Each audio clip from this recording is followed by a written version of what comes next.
evangelical gospel meeting of sorts. Unmute it 1 second.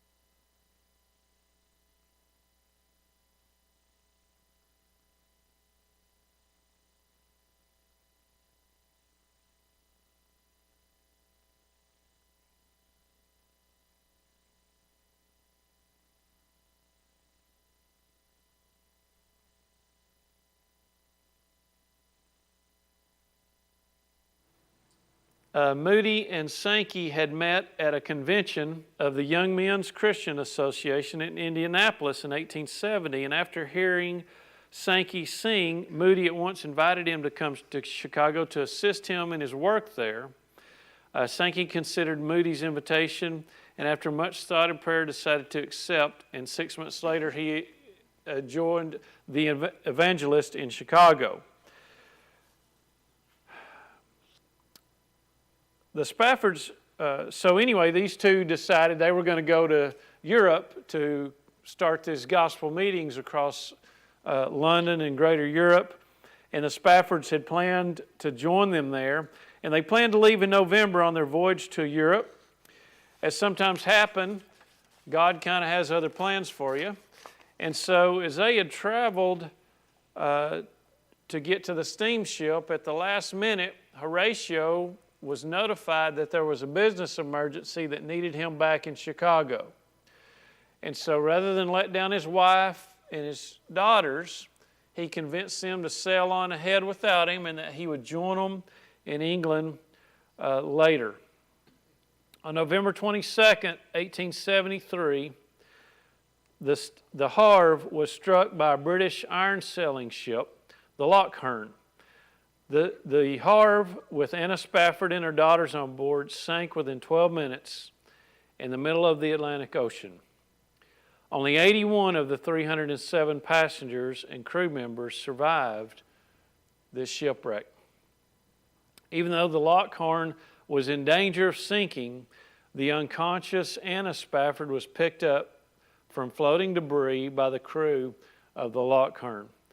An American cargo sailing vessel, the Tri-Mountain, arrived in time to save the survivors of the Havre and the Lochern. Anna Spafford was taken to Cardiff, Wales, where she telegraphed her husband, Horatio. Anna's cable was brief and heartbreaking. Saved alone, what should I do? Horatio and Anna's 4 daughters had drowned. As soon as he received Anna's telegram, Horatio left Chicago without delay to bring his wife home. Sailing across the Atlantic Ocean, the captain of the ship that Horatio was on called him up to the bridge. He informed Horatio that a careful reckoning had been made, and I believe we are now passing the place where the Havre was wrecked. The water is 3 miles deep, the captain remarked. That night, alone in his cabin, Horatio penned the words to this song, "It is well with my soul." Horatio's faith in God never faltered. He later wrote Anna's half-sister, "On Thursday last, we passed over the spot where she went down in mid-ocean. The water's 3 miles deep. But I do not think of our dear ones there. They are safe, folded, the dear lambs." The following account is taken from the Christian History Institute. Anna Spafford later spoke of being sucked violently downward. Baby Tanetta was torn from her arms by a collision with some heavy debris, with a blow so violent that Anna's arm was severely bruised. She flailed at the water, trying to catch her baby. Anna caught Tanetta's gown for just a moment before another splashing blow tore the little girl out of her arms. Reaching out again, all she could find was a man's leg and a barely conscious was then swirled about in a whirlpool before she surfaced near Loch Earn.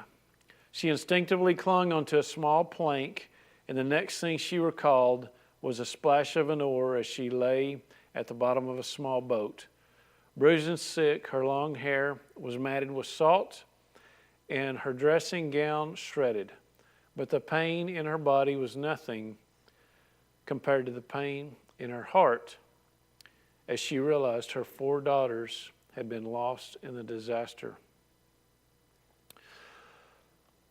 A young male passenger afloat on a piece of wood came upon Maggie and Annie, the 2 oldest of the Spafford children. At his direction, each girl grabbed one of his side pockets as he tried to find a board large enough to support all 3 of them. After 30 or 40 minutes in the cold Atlantic water, he found a piece of wreckage and struggled to help the 2 young girls climb atop of the board. But as he watched, their weary arms weakened, and he saw them close their eyes, and they floated away from his own paralyzed grip. No clues ever surfaced about the fate of Bessie.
After Anna was rescued, Nathaniel Weiss, one of the ministers traveling with Anna and Horatio's group, remembered hearing Anna say, "God gave me 4 daughters.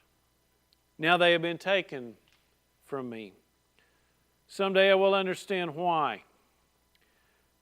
Anna, of course, was utterly devastated. Many of the survivors watched Anna closely, fearing she might try to take her own life. In her grief and despair, Anna heard in her heart,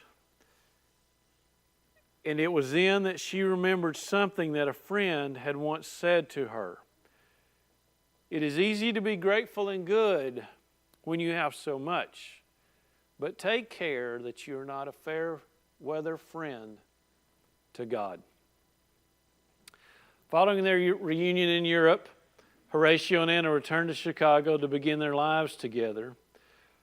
God blessed Anna and Horatio with 3 more children. They had a son in 1976 called Horatio, named after their lost son. In 1878, a daughter, Bertha, was born. But tragically, when Horatio reached the age of 4, as his brother before him, he died with scarlet fever as well. In 1880, they had another daughter they called Grace. After the loss of little Horatio, they decided to leave their home in America and settle in Jerusalem. In September of 1881, they traveled with some of their friends and they left America for Israel. They settled in an old part of Jerusalem and started work, which later became known as the American colony. There they served the needy, helped the poor, cared for the sick, and took in homeless children. Their only cause was to show them living around them the love of Jesus.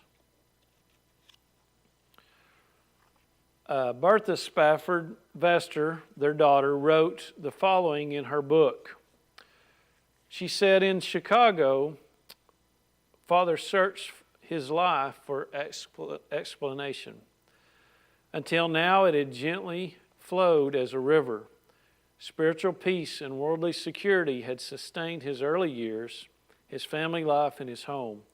All around him, people were asking the unvoiced question, what guilt has brought this tragedy to Anna and Horatio Spafford? Father became convinced that God was kind and that he would see his children again in heaven. This thought calmed his heart, but it was to bring him into conflict with what was then the Christian world. To Father, this was a passing through the valley of the shadow of death, but his faith came through triumphant and strong. On the high seas, near the place where his children perished, his lasting tribute was this hymn that he wrote that comforts so many." Man, I'm wore out. That's a tough heck of a story. That's a tough story.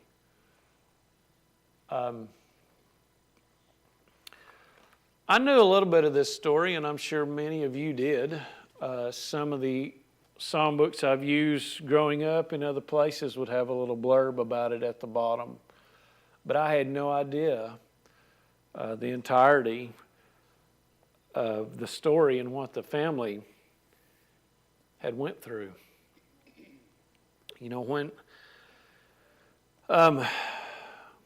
March 3rd, 2003, my brother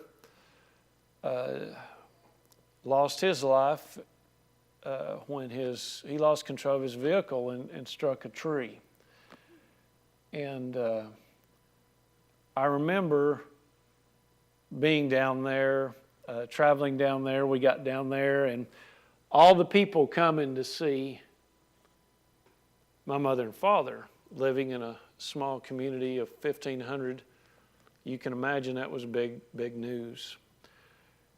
And I remember the wealthiest man in our little city there coming out to see and check on my father. And he just, I remember I overheard his conversation. He said, whatever you do, Robbie, don't blame God. And of course my dad was saying, that's not going to happen. We're not blaming God here. But we're human. And we ask why.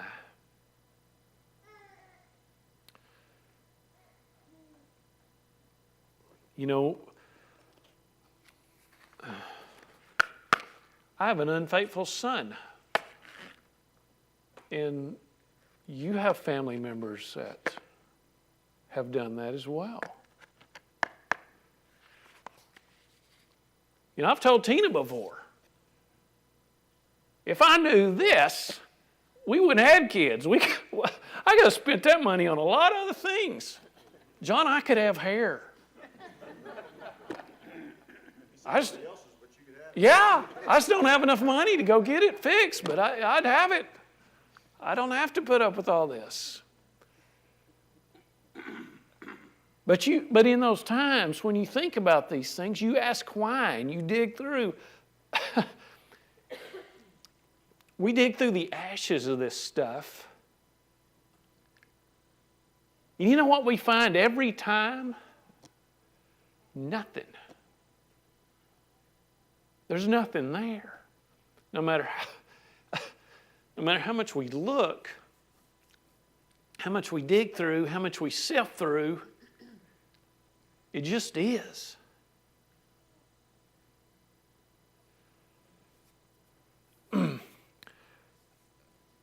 I did not go to Green Valley Bible Camp. I went to Barton Bible Camp in Daisy, Arkansas. And if you want to know where Daisy, Arkansas is, Bob, you've got to want to get there to get there. The closest is running accidentally through Kirby, Arkansas, which is bigger than Daisy. But then you got to make a right turn to get over to Daisy. But you folks can talk all you want to about how hot it is at Green Valley, boys. It is 10 degrees hotter in Barton Bible Camp. I don't know what it is about Christians and Bible camp, but it's got to be hot. It just has to be. But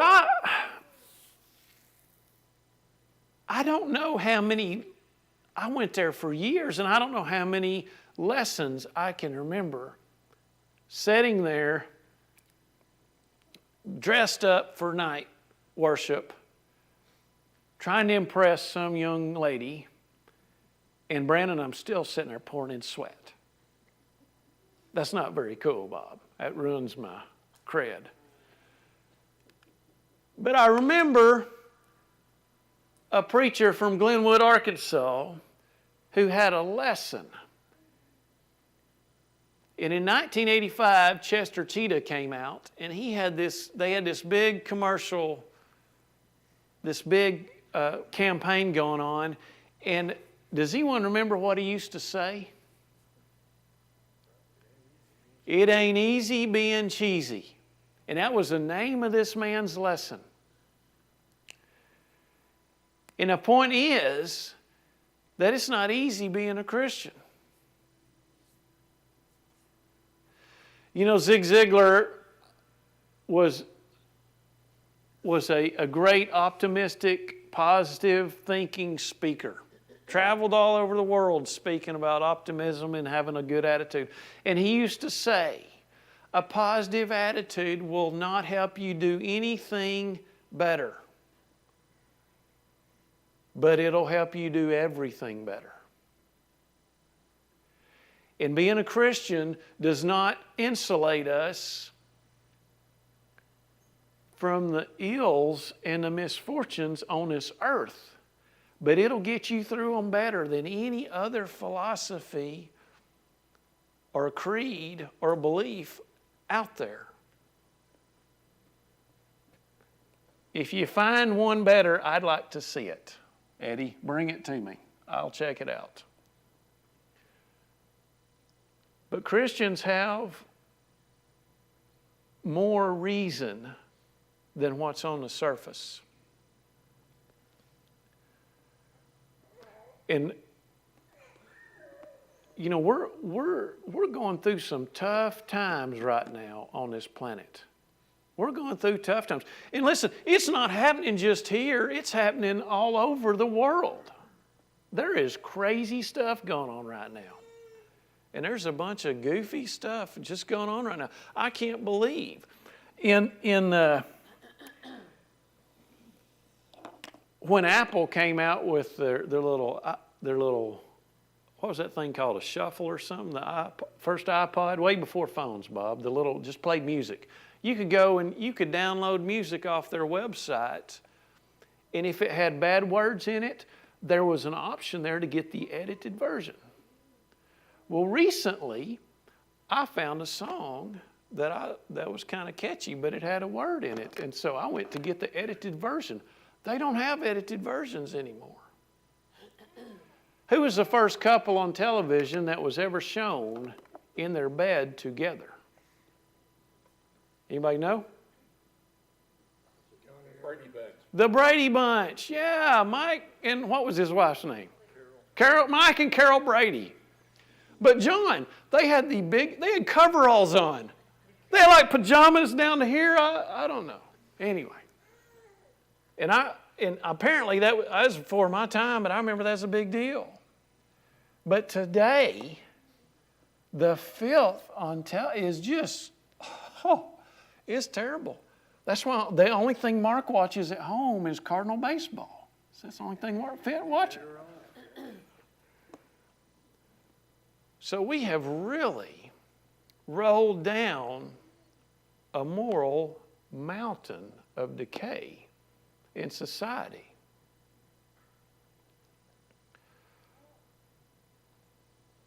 And God says, you know, God in the Old Testament says, if you cry out to me, I'll hear my people. Who's he talking about there? Talking about the Israelites. Well, I don't see any Israelites in this room. Who's he talking about today? He's talking about us. He's not talking about the United States or France or Ethiopia. He's talking about Christians, his people. We have the answers to this fallen world. You know, I brought this up in my men's class. Adam and Eve go and eat the fruit, right? And God's sitting there telling them, you know, he's just scolding them. He's got the snake and Eve and Adam lined up. And y'all have done this, right? The kids fight and you're like, I'm going to hit number one and we're going to go to number two. And so he gets to Adam and he says, the ground's going to be, you're going to have weeds and tears and it's just going to be hard on you. I'm not a farmer. John, we grew up farming and it was work. And I hated it. And now I wish I was farming. That sounds like a pretty good life to me. Give me some rows to pop up and some cattle to watch. It'll be all right. But I've worked in corporate America and I've been self-employed. And I'm telling you, there's still weeds for me to pull in my work, in my toil. That's because we are a fallen world. But we are also the light in the world. And we've been through these times before. The world has seen these times before. We read of all kinds of terrible immoralities throughout history. But we've been here before.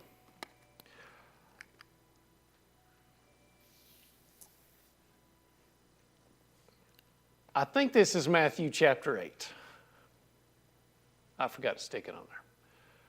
Now, when Jesus saw a crowd around him, he gave orders to go over to the other side. And a scribe came up and said to him, "Teacher, I will follow you wherever you go."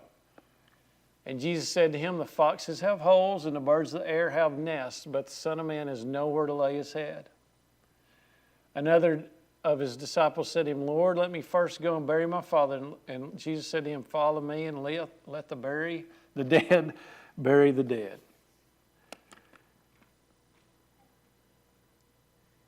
You know, I agree with Patrick. What did Patrick say was God's love language Sunday? Attention. Time. God tells us He's a jealous God. He wants us to... How many times I make decisions, Marion, and I go, I didn't even pray about that. I didn't even think about including Him in this decision. What am I doing? But that's what He wants. He wants a relationship with us. He longs for a relationship with us. And that's what Jesus is saying here. You want to follow me? You got to ignore all this other stuff. Because we've got temptation today. We got mass shootings today. And I'll tell you what, in 1988, let me tell you how it was in Pike County, Arkansas, Wayne. We'd get a new deer rifle. We'd go look, we'd bring it to school. We'd go look at it at lunch, and the teachers would come with us to look at it and ooh and all over it. There's supposed to be 440 million guns in this country.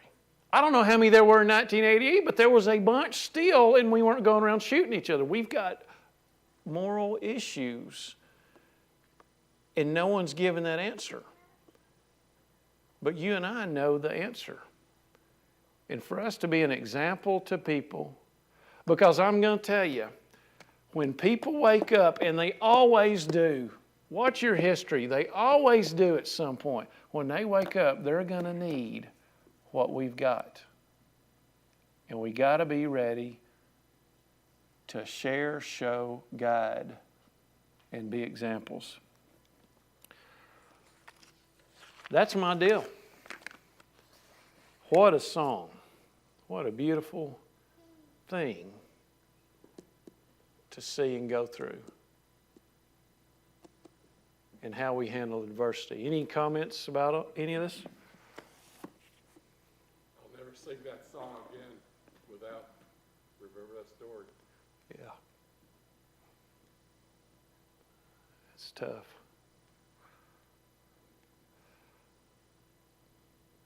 I'll leave you with one quote. Life's hard, but it's harder if you're stupid.